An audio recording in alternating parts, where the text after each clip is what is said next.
Hey guys, welcome to Gamers Depot. Today we are going to discuss a $1,000 AMD PC build. AMD builds are usually quite cheap, so making out a beast of a PC which could game well, stream well, and edit videos well was quite a challenge. Here I picked an AMD processor and an AMD graphics card. So let's get started with the processor, for which I picked the AMD FX 8350 octa-core processor clocked at 4.0 GHz. This processor has 8 cores, so it can be used for multi-threaded applications. This is an unlocked processor, so overclocking is also possible. This processor is priced at $170.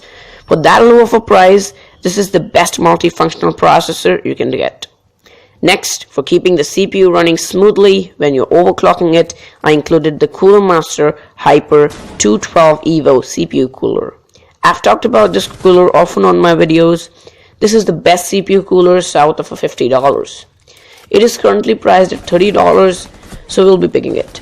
For the RAM, I went with Crucial Ballistics Sport 16GB kit with two 8GB sticks running at DDR3 1600 MHz.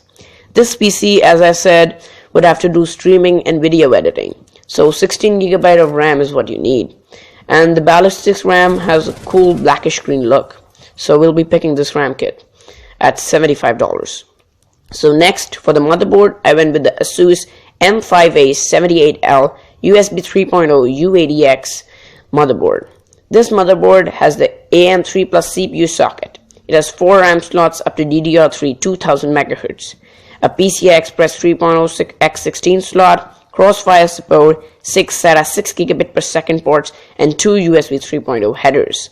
So for $65, this is the best AM3 Plus socket motherboard you can pick. With the graphics card, I went with the Gigabyte AMD R9 390 512 gigabit GDDR5 graphics card. This graphics card is 512-bit one and has 8 GB of VRAM. Games don't need 8 GB nowadays, but that may come in handy later. With a memory speed of 6000 MHz, this video card at $310 is quite comparable with the GTX 970 I used in my earlier builds.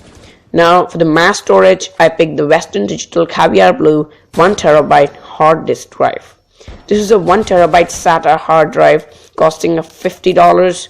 Here you can store all your large files, movies, games, etc. For the operating system and games you play quite frequently, I included the Samsung 850 EVO 500GB SSD. This is priced at $150 and will give your system quite boost. So files will load up faster, the system will boot up faster, and transfer will be also made faster. So for a $1,000 build, an SSD is what you should have. Next, for the case, I went with the NZXT S340 mid-tower case. It is a cool glossy black color which matches with the color scheme of the build. It is a mid-tower case with side panel window, 2 USB 3.0 headers, 2 included fans, and a large area for your PC. So picking up this case at $70 is not worth regretting. Last, for the power supply, I had to include a more wattage than my usual builds because the R9 390 is very power hungry. It has a TDP of 275 watts. So for the power supply, I picked the EVGA Supernova 750 watt 80 plus bronze certified semi-modular power supply. This is a 750 watt power supply, so no worries on the high TDP. This costs $50, so for that low of a price, a 750 watt power supply is good enough for this build. So it is all costing you around $970. So mission accomplished, huh? So how was my choice of the parts? For any query, ask it in the comments.